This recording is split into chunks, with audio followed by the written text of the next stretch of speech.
Nice to speak with you. And you as well. So right now, everything feels very much in transition. It is.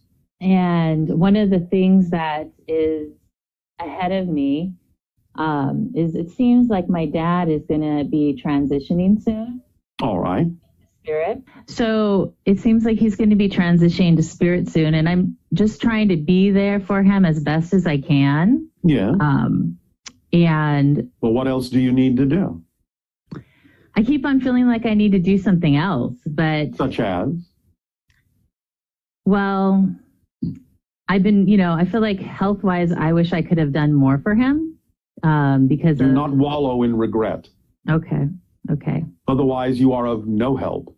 Remember that what helps the most is to radiate an energy and a vibration of a positive transition so that that energy infuses the area of his presence and allows him to take advantage of riding that wave and riding that energy more smoothly. The regret in that sense will put up resistance. Okay. Thank you. Yes. I've been having some interesting dreams lately, one of which I kind of associate with the idea you might have been hearing. There's been a lot of talk about 5G and like the new 5G towers. Yes. That are being put up. And one of my dreams, and I had, I saw these big towers like on every block, and they were like huge and black. And at the top of them, there was this big blue LED eye, and it was just like looking at everybody. It was kind of creepy. Yes. And I was, okay. And I was just wondering if you could tell us anything about, I know like 5G and if it has any like effects on our physical body that. It depends. Okay. Depending on how it is tuned. If it is tuned properly, it will not necessarily have detrimental effects. But if it is slightly out of phase, it can to some degree affect cellular structure and the immunological system of your body. So they must be tuned precisely in a way that is not detrimental to the cellular structure or immune system of your bodies. Okay, that's what I was kind of thinking. Now, as an individual, is there anything we can do, or is this something that whoever's putting these 5G up has to do? There is always something you can do. Okay. Always. Right. Again, by allowing yourself to remain in a positive state, you can to some degree mitigate some of the effects of a poorly tuned system.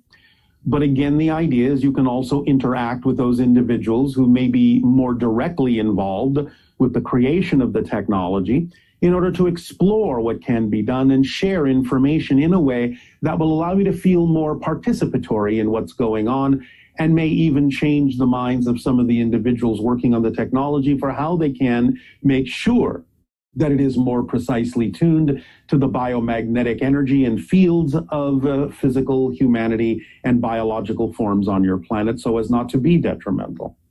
Okay, thank you. Also, I wanted to bring up this idea of a story. You might have heard of it, or story legend of the planet Venus. I've heard of it as a planet was once like an Earth that went through different phases of initiation and ascension. And, even the name or the planet Venus, she's referred to as like the morning star, and she's always shining very brightly. Yeah. And eventually I've heard that she's to become a sun, like it's like an evolutionary process of planets.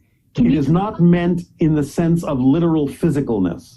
You are talking about something that is an interdimensional concept. Okay. And a sun in one dimension is not necessarily a sun in your dimension. Right. It is the seed, to some degree, the heart, to some degree, of what can be considered a sun in some realities, but it is not a literal description of what is going to happen to the planet in your physical reality. Okay.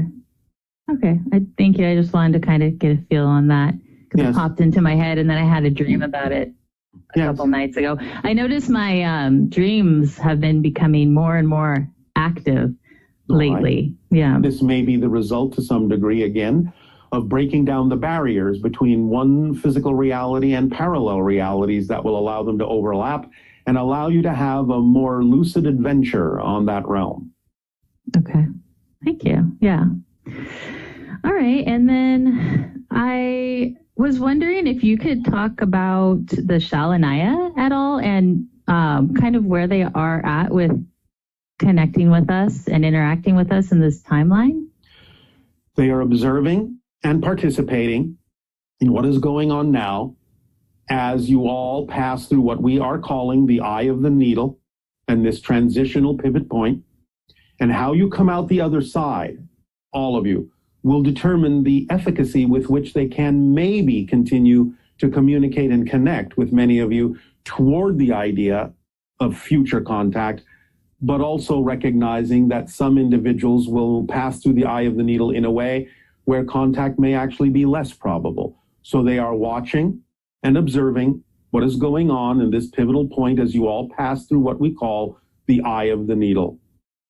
Well, great. Thank you so much, Bashar. My love to you and the Este. Our unconditional love to you as well. Good day. Good day. Hello. And to you, good day. How are you, Bashar? Perfect. And you? Very good. It's nice to see you. Thank you for the co-creation of the interaction. Please proceed however your imagination so desires. Sure. Okay. Well, thank you for visiting with us today, and I have a few questions for you. Yes. So I'll just get right to it. I have a question about that I see that's very prevalent right now within the spirituality communities of a lot of people believing in conspiracy theories that don't have a lot of rationality to them. They're seeking to find, and to be honest with you, from a basically self-soothing and a self-serving place, it seems to be things that they're focusing on that really don't help you vibrationally or help you to keep yourself calm about things. I'm speaking, of course, about things like 5G and Bill Gates taking over the planet and stuff like that. Yes, we understand. Why is there such a interest in so many people within those communities to find and seek information that is below the radar and say, this is truth, but everything that's kind of scientifically proven and just rational on so many levels in this time-space reality that we live in, why do they seek things that are on that level as their truth, or this has to be happening? Well, first and foremost, you do realize that now and then there are such things as conspiracies on your planet, yes? 100% agree. Yeah, all right. 100% agree. So since that has been, shall we say, laid as a foundation of possibility, and since many people on your planet have been fed a diet of fear-based beliefs for so long, and because people feel disempowered, they will often see the idea of laying out a certain conspiracy theory as a way of gaining control over their world by either aligning with it or rebelling against it to give them some sense of their position in the world, some sense of control in their reality, which more often than not, they don't feel they have. So by exposing things that their mind can wrap itself around in a way that says, I have a complete understanding of what's really going on here, and I am either attaching to it or distancing myself from it, it gives them a sense of control that they don't ordinarily have in their lives because of all of the fear-based beliefs that they have been fed growing up on your planet. Interesting. That's very fascinating. Yeah. Let's see, what was my next one? My next question, I had a question for you. I was thinking about this last night in bed. You're kind of like our genie in the bottle. You know, we can ask it. It's like, please do not rub me 3 times. I won't do that. keep you comfortable. That made me laugh. That's pretty funny. So I say that because, I'm like sitting in bed last night going, well, I had the opportunity to talk to basically a hybrid extraterrestrial in the future, and paraphrasing your yes, so to speak. And so to speak. And I wondered, is there a question you've always wanted someone to ask you and from our perspective, that's never been asked? No. Okay. Well, that was easy. We always allow for the synchronicity of what comes up to be what needs to be there. Remember that in that sense, we don't want. That's a very good point. That all came full circle there pretty instantly. Yes, we perfectly trust the timing of whatever it is that comes up. There are things we have always been curious about, but we investigate them on our own, or again, we allow synchronicity to provide the timing for such a subject to appear. Right. I understand that. So I'll move on to a personal question for me. Yes.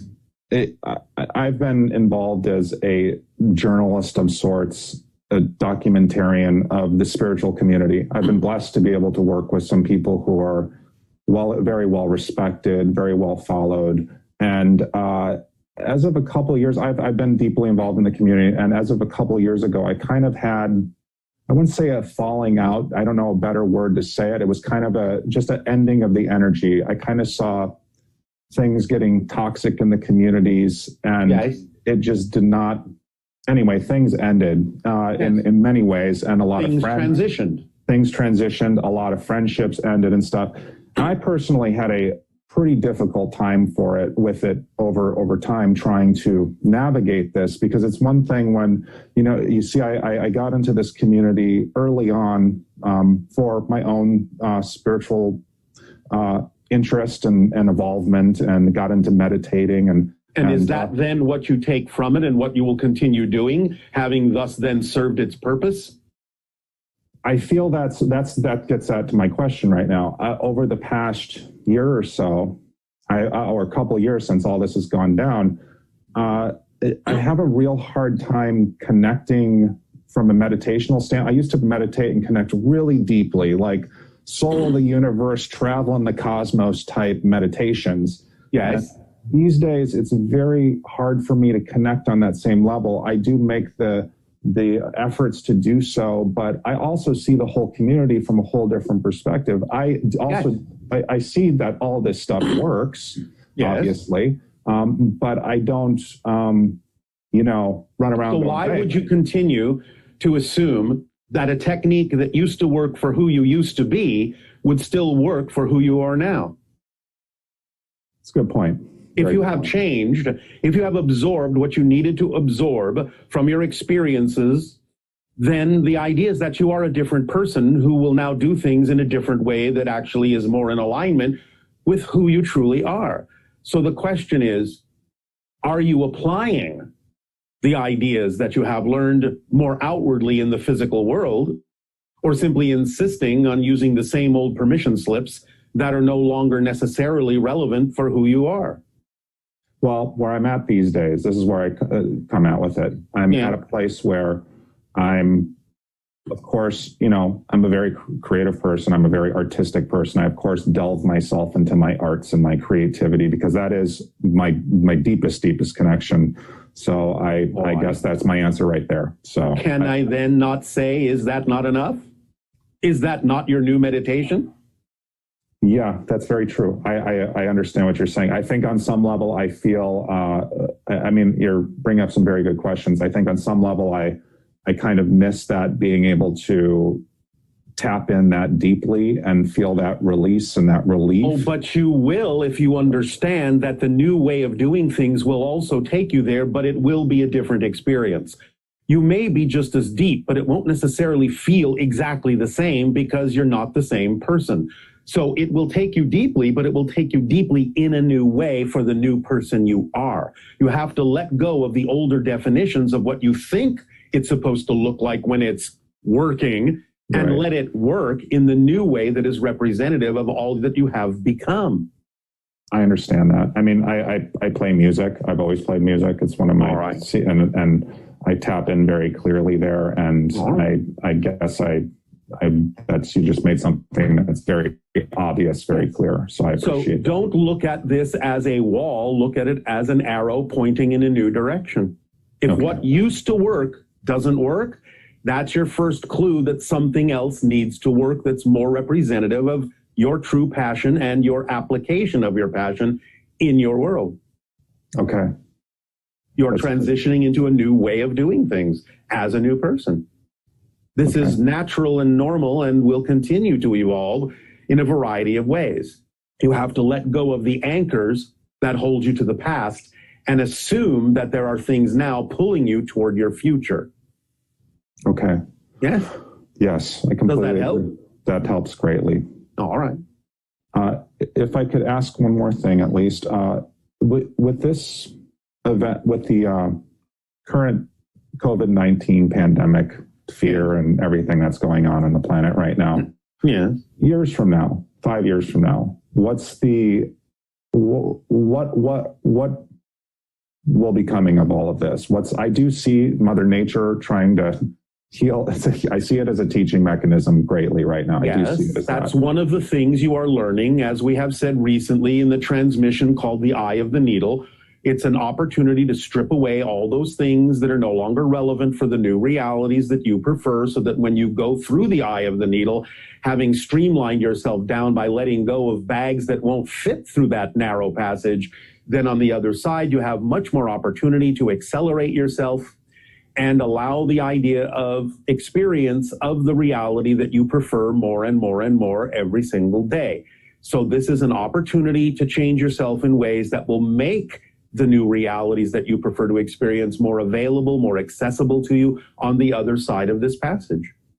Yes, I understand that. And I find it, I actually, something just popped into my head that I remember you saying years ago about even a lot of people who follow you and listen to the teachings that you give are always wondering when the extraterrestrials are going to show up, right? You know? Yeah. And we have given you a general window for the beginnings and continuation of open contact. But again, these things fluctuate a little bit depending upon what you do with the information that you have. So while the window in general is still somewhere between your years of 2025 to 2040, it will depend on what you do, as will then determine what you experience and how much of it you experience and how soon you experience it. For there is a lot of fluctuation still going on, a lot of decisions being made, a lot of choices still being made, and each and every one of those choices will determine where you fall within that window, if you fall within it at all. Yeah, I get that. And I think it's funny, it's kind of ironic, because you had said years ago that, you know, one day when UFOs and the whole concept of extraterrestrials and stuff, one day when it's all revealed, it's not going to be like, oh, it's like this big thing. People are going to be like, oh yeah, well, it's kind of been that way. And yesterday, or 2 days ago, our Pentagon, our government literally confirmed and released the three videos and said these are actual UFO craft. And there's so much stuff going on that people, I'm just like, this is actual confirmation from the government saying yes, it will come in little, as you say, dribs and drabs in a variety of ways. So it is an indication of the beginning of those things. Nevertheless, it's still based on whatever vibrational frequency you choose to be, whatever belief systems you choose to align with. That will determine how much more or how much less of that information you become aware of, depending upon the reality that you choose to create. That's wonderful. Yes. Well, I don't want to eat up any more of your time, but I appreciate greatly you speaking to me, and it is our passion and our pleasure. Again, we thank you for the co-creation of the interaction. Thank you, Bashar. You take care of yourself. Of course, and you as well. Thank you.